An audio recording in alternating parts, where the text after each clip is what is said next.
All right, guys, Jameson and Alex here. Today we're going to be doing something special. Yes. We're going to be talking about the first of 4 subclasses that was part of the Humblewood Hit Point Press campaign setting, which they so gratefully sent to us. So, hence the little captain sitting right there in the middle. Yes, Riffin the Ash Knight, which, if you haven't already, we will have done a unboxing of the stuff that they sent us. There's some cool stuff on there, so make sure you check that out. But they are sponsoring this video as well, so make sure you check them out, guys. They have hitpointpress.com/Humblewood if you want to get the campaign setting and all the subclasses and feats and character options. There's tons of stuff. Make sure you check out our video about that. Or they also have their animated spell series, which is these cool cards that have animations on them. Yeah. So those are cool too, gifts. And just good reference cards as well. So make sure you check them out. We are doing our giveaway for it's going to be 15,000 subscribers now. Yes. When we hit that point, we'll be doing a D&D Beyond Players Bundle. So make sure you like, comment, and subscribe to be entered in that. But there's lots going on with this first subclass, which I haven't even said yet, is the College of the Road Bard. Yes. So yes, we're going to jump straight into this. We get tons of stuff with this. It's super versatile, but we'll just jump straight into it. Yep. So, you're a bard. Would you like to be more of a bard and be very bard-like in being a bard? That's what this subclass does.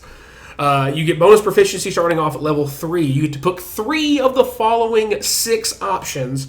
Proficiency with a gaming set of choice, a martial weapon of choice, an herbalism kit, thieves' tools, a skill of your choice, or 2 languages. So 6 total options. You get half of them right there off the bat at level 3. So again, more toolkit for you to have. Also, you have your Wanderer's Lore. When a creature has a bardic inspiration die granted by you, they may make a single Arcana, History, Nature, or Religion check with advantage. The creature may choose whether or not to add the bardic inspiration die to the roll. So as long as they have a bardic inspiration on them to use, they can use this ability to make a specific skill check with advantage, but they don't have to use the bardic inspiration die for that ability if they don't want to. You're getting a huge buff if you're getting advantage and the bardic inspiration roll on top of it. So definitely very interesting on there. Then also at level 3, because you're a bard, you get something called Traveler's Tricks, which is very interesting. Yes. The whole subclass is built around. So I'm thinking of how I want to go about this. So we'll go through all the abilities first, and then we'll cover all the tricks. Yes. How about that? Yes. So with this, you learn 2 Traveler Tricks of your choice. These Traveler's Tricks represent skills, techniques, and useful pieces of knowledge picked up along the way. Each one requires you to expend a use of your bardic inspiration and takes a bonus action to use unless otherwise specified. And then at 6th level and 14th level, you learn additional Traveler's Tricks. Which is a hard thing to say quickly and accurately. Yes. And then, moving on to your next upgrade is actually a level 6 and 14 upgrade, because this subclass is cool because a lot of the abilities all scale. Yes. So the second one is Improved Tricks, which is 6 and 14. Your Traveler's Tricks become stronger by practicing the tricks you know and encountering stronger adventurers who share their knowledge with you. Your mastery over your tricks increases. And each one is going to change in a different way depending on what the actual trick is. Right. Finally, you have Favorite Trick, also at 6 and 14. So essentially, you may choose one Traveler's Trick that you know and designate it as your favorite trick. If you roll initiative and have no uses of your bardic inspiration remaining, you can regain 1 use of it. Any bardic inspiration gained in this way may only be used to perform your favorite trick. At 14th level, you get to pick a second favorite trick from among your Traveler's Tricks you know. It's your favorite and your second favorite, but they're both just your favorite 2. Not like a favorite and a lesser favorite. It's just equals. Yes. So, there are quite a few of these tricks. Actually, there is one for every 5th edition official subclass, with the exception of Sorcerer and Artificer. Every other, and Bard, because you're already a Bard. So there's 10. And we'll go through all these as quickly as we can while covering everything again. All of these are going to have a base thing you get if you pick it at 3. Yep. And we'll scale up with an additional modifier or ability as part of it at 6, and another bit at 14. Yeah, so there's a lot going on here, so we'll stick to it. So at the first option you get here, and one key point that needs to be mentioned on here is with the Traveler's Trick. This is very, very important. If it has a saving throw attached to it, it works based on your wisdom modifier, not your charisma. Yes. So depending on which traveler's tricks you pick, you're going to have to think about your stat distribution as well, because if you're pumping into your wisdom, that means your charisma. If your charisma and wisdom are both high, that means your dex and or con are probably going to be lower. So you're going to have to really think about how you're doing your point distribution. Otherwise, you're just going to not care about your wisdom or your charisma. And if you're doing that, then you're just picking utility stuff that you don't care about the saves on. Right. So the first option you get on here is going to be acrobatics lessons. A slick rogue once gave you some pointers on zigging and zagging. When you or an ally makes a dex saving throw, you may expend 1 use of your bardic inspiration, rolling it and adding the result to the saving throw. An ally must be within 60 feet of you and be able to hear you to benefit from this trick. And then the upgrade at level 6, if the target succeeds the saving throw against an effect that would deal half damage, it takes no damage instead. And then at 14th level, it upgrades furthermore. Even if the target fails their saving throw, they still only take half damage from the effect. So even if you don't start with that one, you got to take that as one of the 4. It's just too good for yourself. It's pretty good. Or and the fact that you can help other people with it. It's too good to not take as one of your 4. It's like evasion that you share. Right. It's group evasion. Next up is Armed Combat Lessons. A seasoned fighter taught you how to use simple combat stance to wield your weapons more effectively. When you select this option, choose from the following fighting styles. And these are all going to be ones you've heard before. Archery, dueling, great weapon fighting, and 2-weapon fighting. When you make a weapon attack, you can expend 1 use of your Bardic Inspiration, adding your Bardic Inspiration die to the attack or damage roll, your choice. When you do this, you gain the benefits of your chosen fighting style for 10 minutes. Should be plenty of time. Right, yeah. If any combat lasts longer than like 10 actual minutes, how is everybody... uses 1 Bardic Inspiration to do so as well. Yeah, how's everybody still alive? Yeah, right. At 6th level, you learn how to use your stance to chain your attacks together in deadly combination once while your fighting style is active. So once every trigger of this 10-minute time frame, you may attack twice instead of once when taking the attack action on your turn. Yes. So it's extra attack, but just that one time. Because bards don't get extra attack. In base class. Yes. And at 14th level, you have learned to shore up any weaknesses in your stance. You gain +1 to your AC for the effect's duration of that 10 minutes. Yeah, so just it's like a temporary fighting style, essentially, with the slight benefit of an extra attack once per use, and the AC eventually as well. Then we also have the option for Bind the Wound. An experienced paladin instructed you in the basics of combat triage. When you or an ally within 5 feet of you receives healing of any kind, you may use your reaction to expend a Bardic Inspiration and provide extra healing equal to the number of Bardic Inspiration die roll plus your Wisdom modifier. You must have at least 1 hand free in order to quickly staunch the target's wound. At 6th level, it increases. You have learned to identify a selection of useful herbs that you can carry with you. When providing additional healing with this trick, you may also remove the poisoned or paralyzed condition from the target. That could definitely come in handy. Yes. Because those are some very annoying conditions to deal with. And then at 14th level, you have developed a true knack. You may additionally remove a single disease affecting the target of this ability. Now that's a lot more niche. Yes. Depending on settings and depending on where you're at in your campaign or your DM, how they even will, if they even use diseases or not. Right. Could be very niche, but if it does come up, that could be very useful. Kind of thing. And a lot of times, like as a DM, if someone has an ability like that, it's nice to create an environment where they get used where it gets used. If you know it's there, I completely agree. Next up is boxing lessons. A wise monk was happy to share the basic form of the jab and weave. When you take the attack action, you can expend 1 use your Bardic Inspiration to quickly execute 2 unarmed strikes against 1 or more creatures you could target. You may use dexterity instead of strength for the attack, which is good because 1 less stat you have to worry about, and damage for attack and damage rolls for these unarmed strikes. The damage die used for these unarmed strikes is the same as your Bardic Inspiration die. Also good because it will scale with you as you continue to level up. At 6th level, you finally master the weave portion of your technique. You do not provoke opportunity attacks this turn. And at 14th level, your practice has paid off, granting you the use of slightly key-infused attack. When you hit with one of these attacks, you may attempt a stunning strike. And the target must see a Constitution saving throw will be stunned until the end of your next turn. So they're going to skip a whole round of combat. Yeah. So, but it's based on wisdom. So yes. keep that in mind. So yeah, do keep that in mind. And it is a con save, so as you get later Less into your effective campaigns, bigger stuff will be less effective against. Right. And then, the bane of my existence as a DM. The druids. Conjure woodland spirit.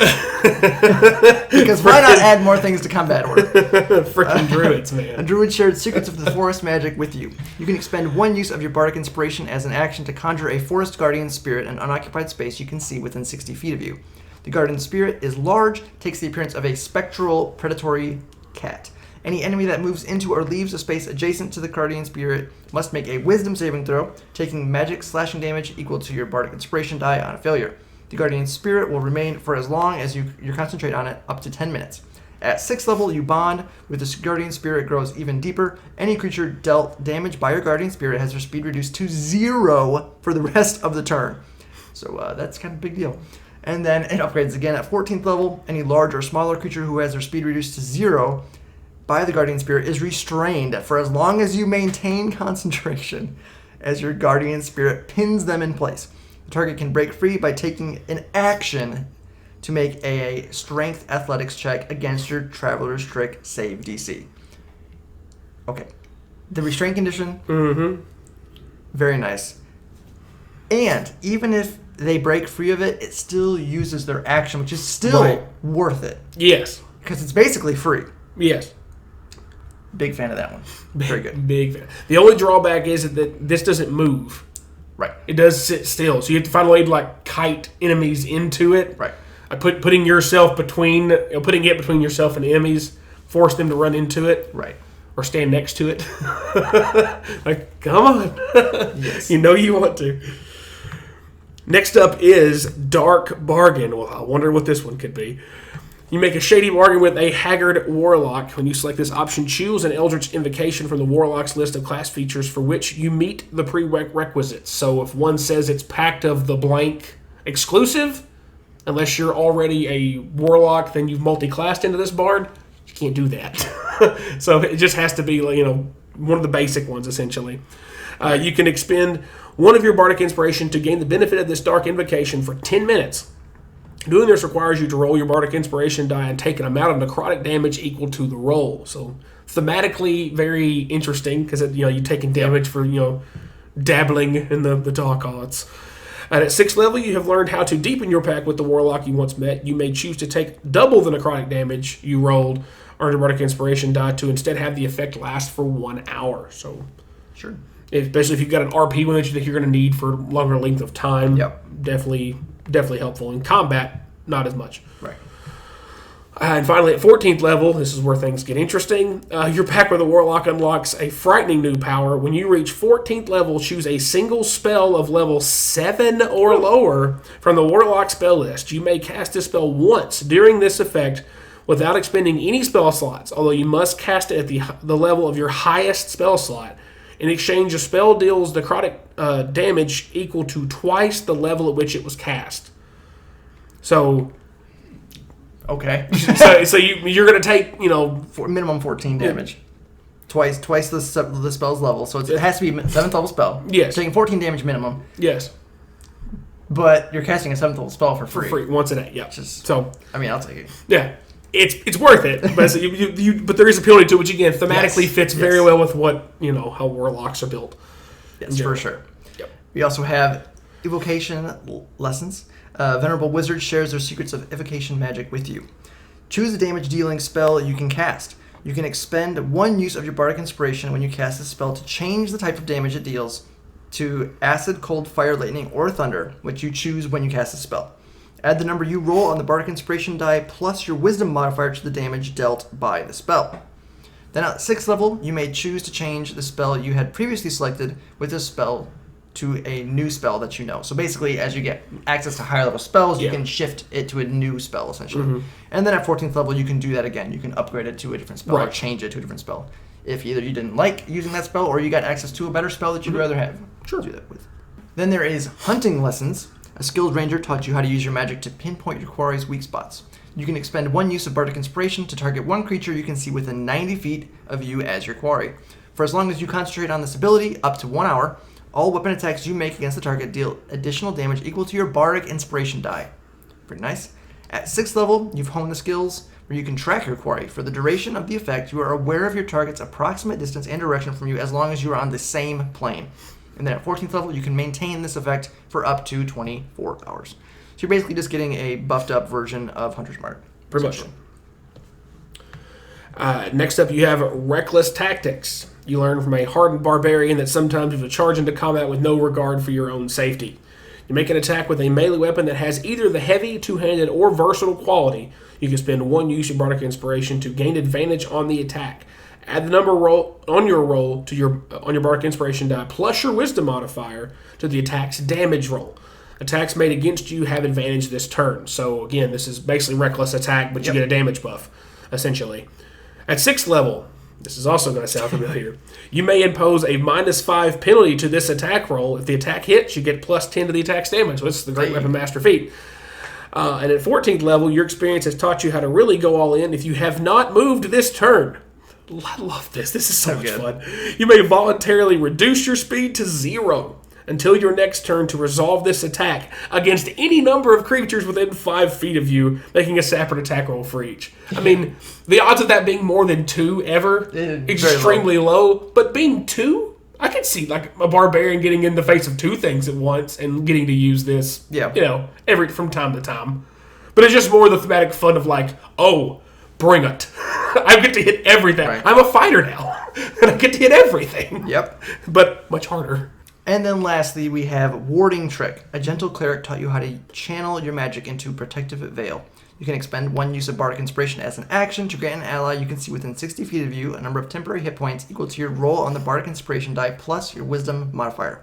The ward lasts for as long as you maintain concentration, up to 10 minutes. At 6th level, your practice allows you to weave wards that retaliate against those who would harm your allies.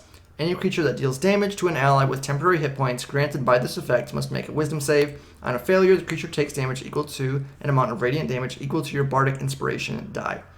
And then at level 14, you've learned how to make your ward even more resilient, while during the duration of the effect, at the beginning of each round on your turn, the target gains a number of temporary hit points equal to your Bardic Inspiration die plus your Wisdom modifier. And as is normal with temporary hit points, it replaces previous temporary hit points. They don't stack. Which is just basic rules for temporary hit points.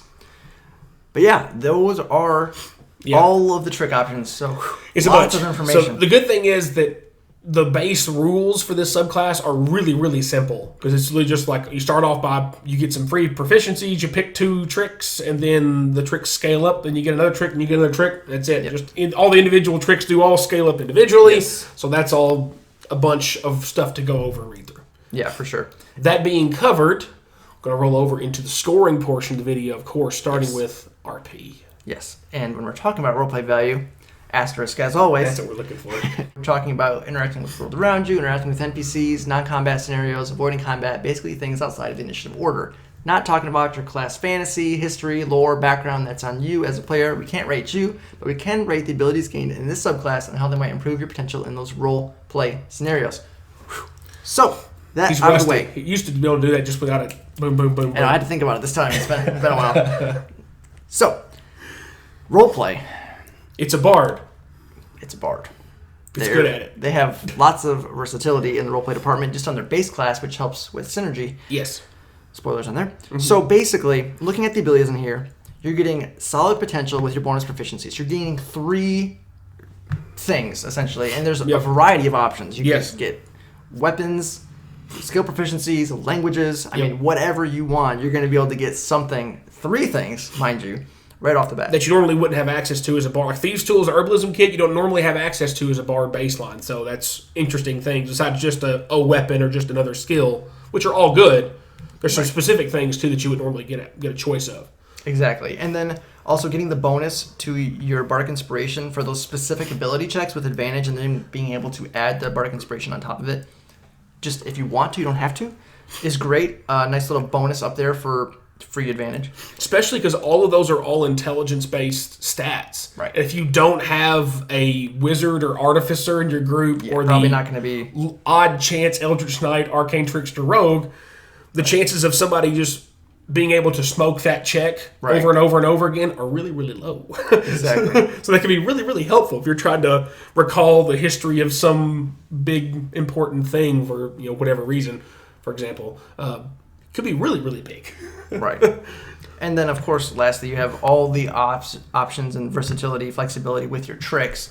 And you will learn 4 of them over the course of your leveling. So that's pretty solid to have some versatility on there. So with the RP, we went with a 4 out of 5 on that. So pretty well-rounded, actually. Lots of versatility.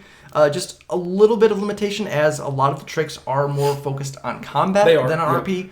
But there's some of that give and take where it's like, if you're taking certain tricks that are maybe more combat focused, you could maybe free up for RP spell slots. It kind of has that indirect help a little bit on there as well. Yes. And there are some niche uses, of course, as well with some of the tricks. Yeah, because if you're taking, the rogue one for dexterity saves, you're less likely to have to use spells for healing because you're taking less AoE damage for you and your party. You're taking the fighting style or the ranger one, you can do extra combat damage and have to use spells that way. Right. So you can save some for RP, which, again, the Bard excels with their spell list anyway. Yes. Onto the combat side of things, and, while the bonus proficiencies and the Wanderer's Lore is not really going to help you in combat, as Jameson said, most of the tricks do lean more toward that direction. Right. Again, the rogue choice, as we always say, you play what you want to play. But if you're trying to really get the most out of what you can for your usage, to me it's really hard to pass up the rogue one because you're giving yourself or somebody else in your party evasion, essentially, and even a buffed version of it because they even take half damage when they fail the save. That's amazing. Then taking a fighting style lets you get extra attack, giving you some extra AC. Fine. Boxing lessons is really, really fun. You'd be a bard in there just punching stuff, but the fact that you can stun things in combat, it's con save against your wisdom save, so there's some challenge there to work around. There's a healing choice. A free level 7 spell if you want. And of course the barbarian will let you get really, really angry. With reckless attack and that kind of thing. So there's plenty of different combat choices. I think the biggest thing is you could have 2 of these exact subclasses in your party and 2 play completely different. Right. One could go more toward the caster and maybe grab the heal setting, and one could go more combat based and grab the fighter, the monk, the ranger, and barbarian and be in there mixing it around and have the spells just for buffs and things. And because of that versatility, we went with the 4. Yeah. It doesn't excel in combat because you don't get all these combat things with the tricks, but the first 2 abilities are strictly RP. But because there is so much, you can kind of pick and create your own bard kind of thing in there. Yeah. There's a lot of opportunities for a very interesting combat bard. Yeah, it almost reminds me of like a Rune Knight Fighter where you get all these different runes. Yeah, each one can do a different thing. It's similar because you have to use Bardic Inspiration to activate the stuff as well. But the versatility is definitely nice, but again, if you're taking the martial ones, you have to remember you don't have extra attack, so they're not going to be as effective. Or if you take some of the save ones, it's your wisdom modifier, so there is that limitation on there. So that's why we just went the 4. Yep.